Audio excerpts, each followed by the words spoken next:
WESH 2 News starts now with breaking news. And we start with that breaking news in Orlando. Orange County Sheriff's deputies swarming an area in West Orlando. Deputies have that large area taped off at Grand Street and Rio Grande Avenue. WESH 2's Tony Atkins is live at the scene. Tony, what are investigators telling you? Well, Michelle, we're still working to figure out exactly why they are on scene. What we do know is this, what you can see behind me. This is a very active scene. Now, I'm standing at that intersection we just mentioned, but right now you're looking down Grand Street. This appears to be where this investigation is concentrated, and you can see two lines of police deputies' vehicles. Looks like it's also a pretty big crime scene inside of there. Now, what we've seen out here, deputies with long guns and people in this neighborhood, they've been outside wondering what's happening. I want to show you some video also from earlier tonight. As I drove toward the scene, I noticed that there were two escorted ambulances that were headed down east on Cayley toward ORMC. Again, we did reach out to the Orange County Sheriff's Office. We're trying to figure out exactly what's happening here live down there. And as soon as we hear from investigators with an update as to what's going on here, we'll be sure to have it for you. For now, reporting live in Orange County, Tony Atkins, WESH 2 News. All right, Tony, thank you so much. It's dark outside right now, but earlier, when the sun was out, it was beautiful out there. An absolutely gorgeous start to the weekend. First Warning Chief Meteorologist Tony Manalfa here with how long it will last. Tony. Well, I tell you what, if you got any outdoor plans this weekend, you are really going to be in picture-perfect shape. Tons of events going on. We'll tackle those a little bit later on. And then we'll see a bit of a warm-up towards the middle of the week. We'll probably jump into the 80s on Wednesday. Live look in on our Tower Cam network right now.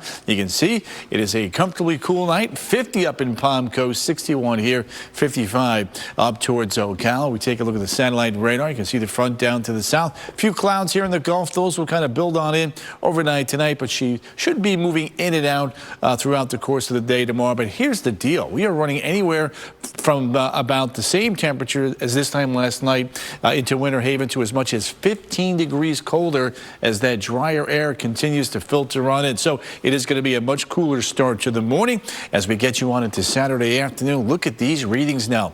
Middle and upper 70s. Sunday will be just a little bit cooler. I'll show you why, and we'll take a look at all of those outdoor events coming up at 10:18. Now to the clash at the Oval Office making headlines around the globe tonight. Ukraine's president left the White House today without signing a deal that could have moved the country closer to ending the war with Russia. The nation watched the finger pointing and shouting between President Trump, Ukrainian President Zelensky, and Vice President Vance on live television. A confrontation that could have a lasting impact on negotiations to end the war. Ukraine was hoping to leverage its supply of critical minerals and resources in exchange for U.S. security guarantees as the Trump administration pushes for an end to the war. But it quickly spiraled into a back and forth with both Vance and Trump calling Zelensky disrespectful. Beginning of the war. You're not in a good position. You don't have the cards right now. With us, you start having cards. Right now, you don't. You're playing cards. You're playing cards. You're gambling with the lives of millions of people. You're gambling with World War III. You're gambling with World War III. And what you're doing is very disrespectful to the country, this country, that's back to you, far more than a lot of people said they should have. Have you said thank you once this entire meeting? Trump and Zelensky were supposed to speak at a news conference after the Oval Office meeting, but that was canceled. While leaving the White House tonight, President Trump repeatedly said he wants peace. I want anybody that's going to make peace. If he's capable of making peace, which he may or may not be, but I want somebody that's going to make peace. He's got to stop the fighting, stop the death. Zelensky appeared on Fox News after the meeting and said the spat was not good for both sides, but Ukraine won't enter peace talks with Russia until it has security guarantees against another offensive. In a post on X, Zelensky thanked the president, Congress, and Americans for their support, adding Ukraine needs lasting peace. Back here in Central Florida, Tavares police say this mother and her boyfriend are facing new charges after abusing a second child. Earlier this week, we told you Kimberly Mills and Andre Walker were arrested, accused of torturing her 10-year-old son so badly he may not survive. Doctors say they found severe bruises and burns all over his body. Without giving too many details, police say the boy's 9-year-old brother has similar signs of abuse, and that in both cases their mother did everything she could to hide it from everyone, including teachers. So when the kids would go to school, they would wear longer sleeve shirts to cover up any marks. She ensured that they told absolutely no one. These kids were scared, and she made sure that absolutely no one would find out about it. Police say Mills and Walker dropped off the 10-year-old boy at the ER last weekend and left him as doctors did CPR. Mills was arrested when she returned a short time later. Walker was also later arrested. The Tavares Police Charity is accepting donations for the father of the abused children. You can drop off donations of clothing or gift cards in person at the Tavares Public Safety Building on Gateway Drive. Today, a judge sentenced a 78-year-old woman to 1 year in prison for shooting and killing her terminally ill husband in the hospital. And I really thought I'd be bringing her home today. So I'm a little bit shocked, and I'm very worried about her.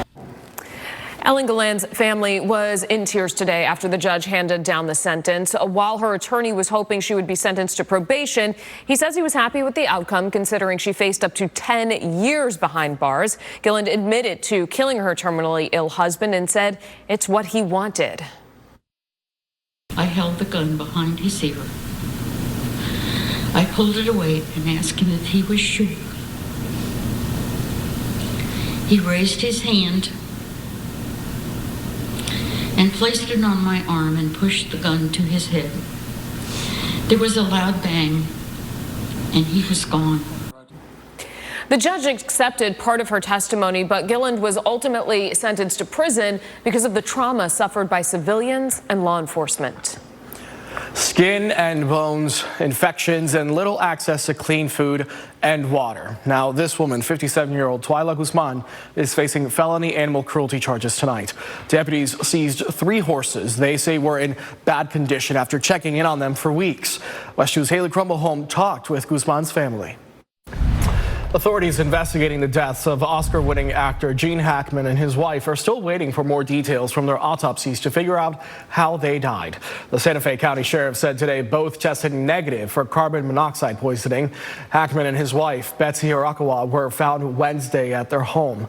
The sheriff says Hackman likely was dead for more than a week because his pacemaker last showed activity on February 17th.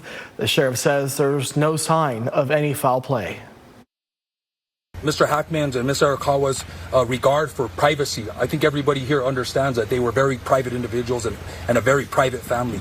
There is no surveillance as we know of right now in the interior of the residence or the exterior of the residence that is going to help us determine a timeline or events that happened. Hackman's wife, Betsy Arakawa, was found in a bathroom near an open prescription bottle and pills scattered on a countertop. Whether the pills or other drugs were a factor won't be known until toxicology tests are done in the coming weeks. Investigators plan to comb through the couple's phones and planners and reach out to family and neighbors to try and figure out the last time anyone saw or spoke to either Hackman or Arakawa. A setback for the Pope tonight. The Vatican says the pontiff suffered a bronchial spasm. The Vatican says doctors needed to perform a non-invasive mechanical ventilation to help the Pope breathe. But despite that, they say Francis remained conscious and alert at all times. This comes as the Pope enters his 3rd week in the hospital battling double pneumonia. Now at 10, an Osceola County Sheriff's deputy is off the force tonight after being arrested. The Sheriff's Office says Deputy John Massarelli is facing domestic abuse by strangulation accusations. He was off duty when the incident allegedly happened. Massarelli was still in his probationary period, so he was fired immediately upon his arrest. Lawmakers may soon be debating a controversial issue that keeps firing up in Florida. Who would be allowed to grow their own marijuana under a new bill with bipartisan support? Plus, a young woman is literally fighting to make a difference and an impact on the lives of others. It means the world to me because I always wanted to be the person that I needed when I was younger. How she got tagged into the wrestling ring, next. And we continue to follow breaking news in Orlando. A big police presence along the area of Grand Street and Rio Grande. Our Tony Atkins is there on the scene gathering information.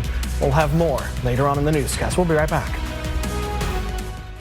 Off we go. I'm Nick Sanchez, driver of the number 48 Chevrolet. Watch the NASCAR Xfinity Series on CW18. Sold out crowd here. This is what it's all about. See you this weekend at COTA. I'll be there. As Black History Month comes to a close tonight, we're sharing the story of a young woman who is literally fighting to make a difference and make an impact on the lives of others. As WESH 2's Sonica Donge reports, she is making that difference as a WWE superstar. All right, you can watch Jada and all the other NXT superstars every Tuesday night right here on CW18. WWE NXT airs live from the WWE Performance Center in Orlando at 8 o'clock. Followed by WESH 2 News. All right. Love seeing them inspire young girls and living their dreams, which is very cool. Tony, we're going to be living our dreams this weekend. It's the weather of our dreams. Man, it's phenomenal. Let's take a look outside here real quick. I do want to show you what we are talking about, what Michelle is alluding to, and it's right there. This is almost a 10. 77 Saturday, 74 on Sunday. Behind the front, just a little bit cooler. Then we moderate on Tuesday. Another storm system arrives on Wednesday. We cool it down. But notice what happens now in March. The cool downs are tempered significantly. By Friday, we're back up into the upper 70s, and there could be a few more showers and storms for the third and or fourth round of the Arnold Palmer Invitational. We'll keep you posted on that. Live look in now up towards Daytona Beach. Not a bad looking night. Temperature now 54 up there, 50 in Palm Coast, some upper 40s way out west over towards Denellen, 54 Wildwood, still 61 in town here in Orlando. A front is on the move, and that front will get here Saturday night and freshen up the winds out of the north for Sunday, bringing the temperatures down by just a few degrees. It'll still be quite comfortable out there. Look at the range tonight, 45 to 60, 45 in western Marion County, 60 into coastal Brevard County. Now, tomorrow morning temperatures will be in the upper 40s to the low 50s here along the I-4 corridor. Mid-40s north and west down towards Wildwood. Near 48, 49, the land up towards Palm Coast. Titusville down towards Palm Bay, 53 to about 55. So Saturday looks good. Sunday looks good, but a little bit cooler behind that dry front that works on in. So tomorrow, outside temperatures running 75 to about 80 degrees. And notice even towards the coast, with that west wind, they'll be warm. That's going to change, though, on Sunday. Look at these temperatures now tomorrow in and around downtown Orlando. Cool in the morning. Mid-afternoon temperatures jumping up into the upper 70s. And then as we head towards Daytona Beach, we're going to be about 75, 76 for a late afternoon high, whereas the water temperatures are running 60 to 62. So great day to be at the beach, but just know that if you're thinking about dipping into the water, that might be a little bit cool for your toes. Let's take a look now at the morning round, 63. Afternoon round of golf coming in at about 77. Don't forget the sunblock this time of the year. Sun angle is getting higher and higher. That means it's going to get easier and easier for you to get a sunburn if you don't have the proper SPF on. So lather it on up. All right, tomorrow morning in Daytona, 58, afternoon 74, Sunday morning coming in at 59. The weather doesn't get much better than that. Space Coast Fair also underway and ending this weekend over there in Vieira. Perfect weather as well. Then we head into Wednesday night, very early Thursday morning. A front does arrive. Not expecting much rain. In fact, the latest computer models hinting at most of the rain is going to be northwest of I-4 on the GFS European computer model, less than a quarter of an inch of rain. So one more time, beautiful weekend weather, moderating Tuesday and Wednesday, going right back down for round one of the Arnold Palmer Invitational. Our giant 28 days of savings event. Shop now at Toyota of Orlando and Toyota of Claremont. Oh, here we go. Now it's a party. Where are you from? Nigeria. Wow. That's a heck of a commute, huh? Would you like to have dinner with a white man? Yes, Justin Timberlake. Come on. I need you to love me, babe. I've never seen you happier since that big block of cream cheese dropped into your life. I love you so freaking much. I know. Bob Hart's Abishola, tonight at 11 on CW18. Coming up, a major name wants to make a major shakeup to U.S. politics. Part of the problem with American politics is there's only two parties. An exclusive interview with John Morgan about starting a new political party and possibly running for governor. And we continue to follow that breaking news in Orlando. This is a live picture in West Orlando. You can see police and law enforcement there. This is in Grand Street and Rio Grande in that area. WESH 2's Tony Atkins will be there live with what he's learning next. WESH 2 News starts now with breaking news.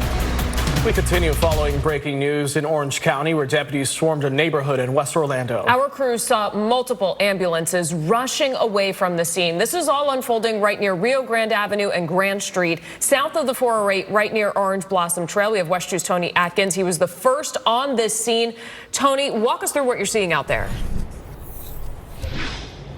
Yeah, it's still a very active scene. As I made my way here to the scene, I noticed 2 ambulances being escorted by deputies. On their way, it appeared that they were heading toward ORMC. And again, at this hour, still a very active scene. Take a look down here. So I was standing here at the intersection of Rio Grande Avenue and Grand Street. What you're looking at is down Grand Street, and this appears to be where the investigation is concentrated. Now, here on the scene, earlier there were a number of people out wondering what was going on. There are deputies still here on the scene with large rifles. Earlier also, we did notice the Orange County Sheriff's Office helicopter flying overhead. That has since stopped. But again, we did reach out to the Sheriff's Office. We're trying to figure out exactly what happened here. Several ambulances rushing from the scene earlier today.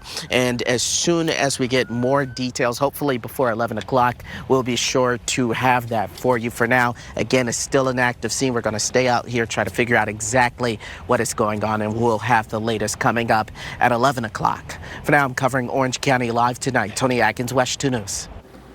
Friends, family, and neighbors gathered to protest tonight after Jakeem Williams was shot and killed while riding his ATV through the Bay Point apartments in Winter Garden last week. A protest was held tonight on behalf of Jakeem. And WESH 2's Tony Atkins talked to some of those people before he headed over to that breaking news scene for us about their push to make sure that the suspect stays in jail. Hensel pleaded not guilty and remains in jail without bond.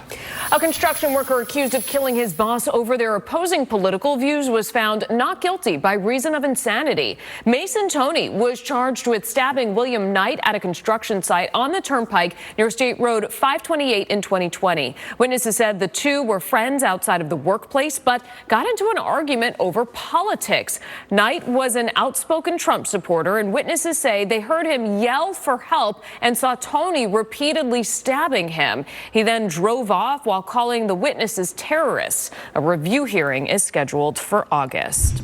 In Volusia County, this woman will spend 35 years in prison for stabbing and killing a man and setting his house on fire. Investigators say Nicole Max killed Michael Sarasoli at a home on Clark Street in Daytona Beach back in 2023. Max initially denied knowing the victim, but when she was told her DNA would be seized by detectives, she poured Diet Mountain Dew all over herself and fought with officers. She pleaded no contest to second-degree murder, arson, evidence tampering, and resisting. The race for Florida governor may be more than a year away, but it's already getting interesting early. First Lady Casey DeSantis and attorney John Morgan are fueling speculation they could run. Representative Byron Donalds has already announced he is running. Dave Elias talked exclusively with Morgan to find out if he's serious about running for governor after announcing he wants to form a new political party.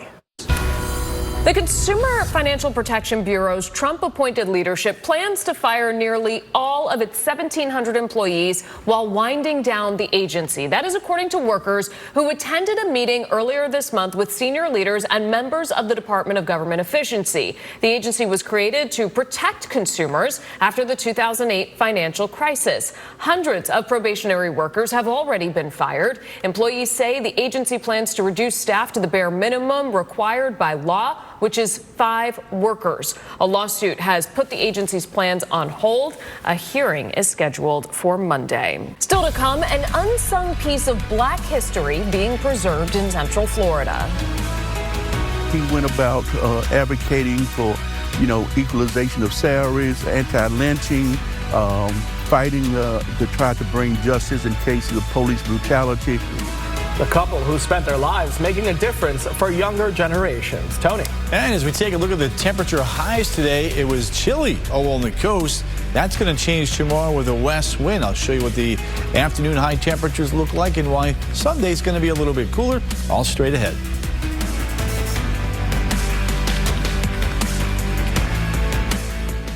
Does a morning with WESH 2 News Sunrise look like? It's waking up with the news you need to stay informed. What's new from overnight? And the information you can trust.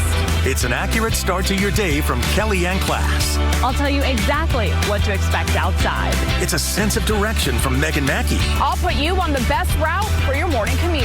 From breaking news to what's happening around town.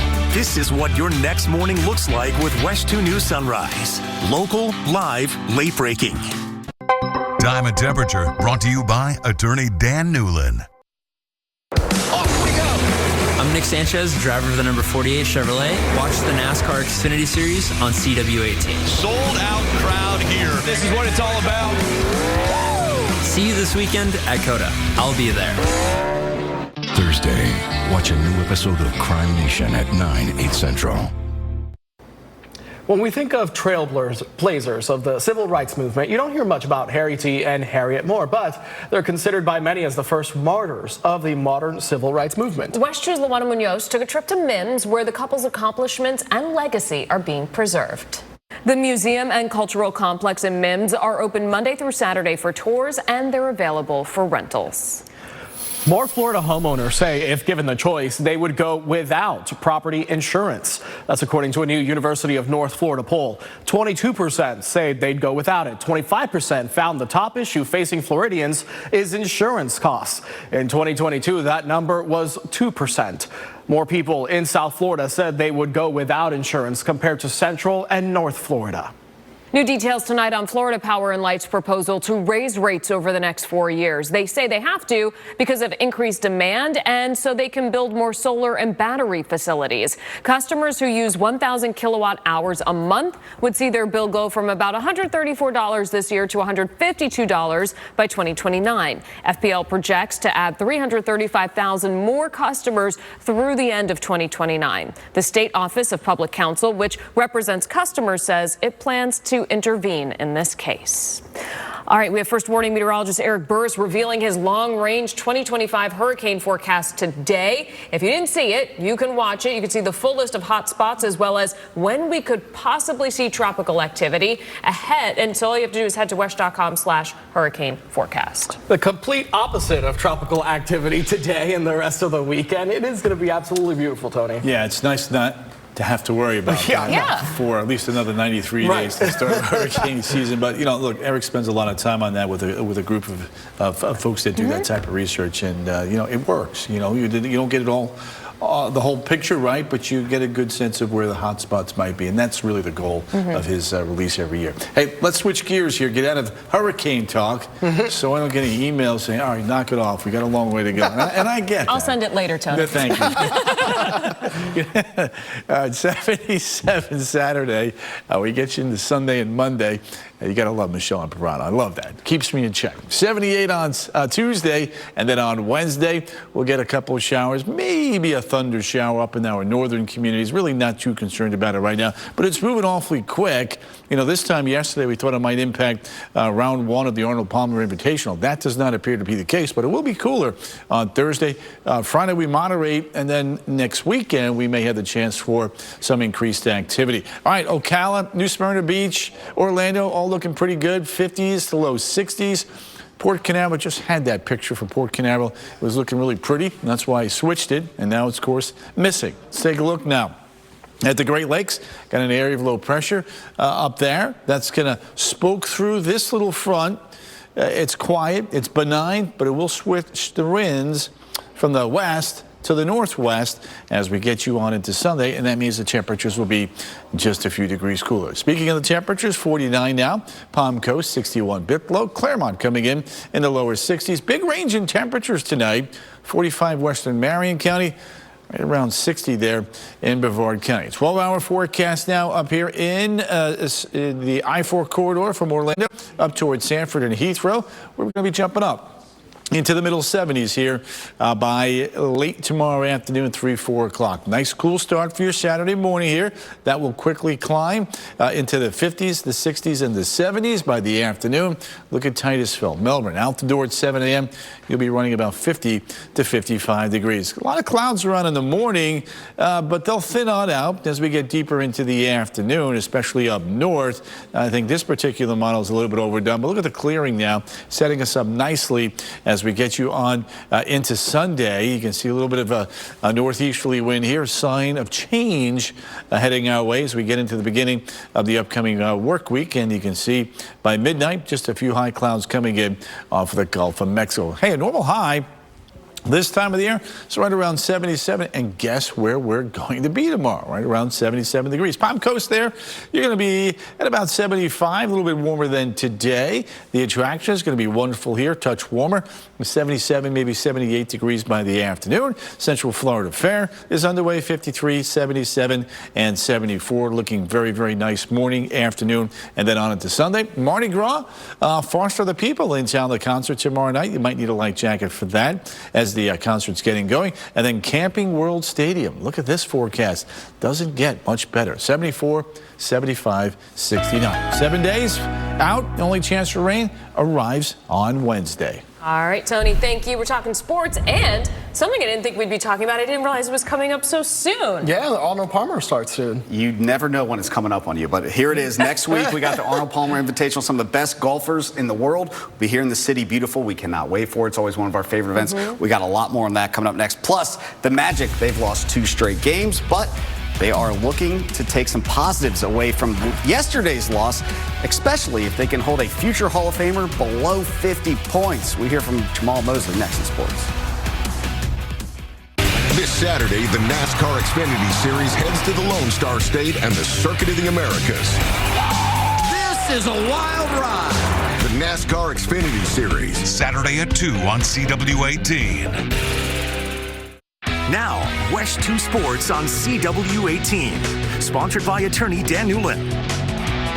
Hello, everybody. I'm Zach Maskovich. Now, you can ask any athlete. There's no such thing as a moral victory. At the end of the day, it's a win or it's a loss. Now, last night, because of Steph Curry's 56-point outbreak, well, the Magic, they suffered a loss. Now, albeit it wasn't as bad as Tuesday's loss, but at the end of the day, it still shows up the same in the box score. Now, myself, sports director Darren Stoltzfus and Kristen Lago will be live from Bay Hill all week. We hope you join us at 7:30 for our annual 30-minute special on WESH 2. We will cover everything you want to know about one of Orlando's premier events. I know you will not want to miss it. And, of course, we always have Tony and the weather team out there giving everybody the forecast. And from what it looks like, at least leading up to the weekend, Tony, looks pretty nice. Yeah, I think Kellyanne's going to be a little chilly in the morning. Well, we don't have to worry about that. We're not out there. He said that's someone else's problem. The sun comes out. That will be perfect in the afternoon as we're reporting it. But, you know, we'll have to watch the weekend. But the start, though, does look a lot better than 24 hours ago, Zach. Hey, let's take a look now at that forecast for the next couple days. Saturday, Sunday, Monday, nice and cozy, low humidity.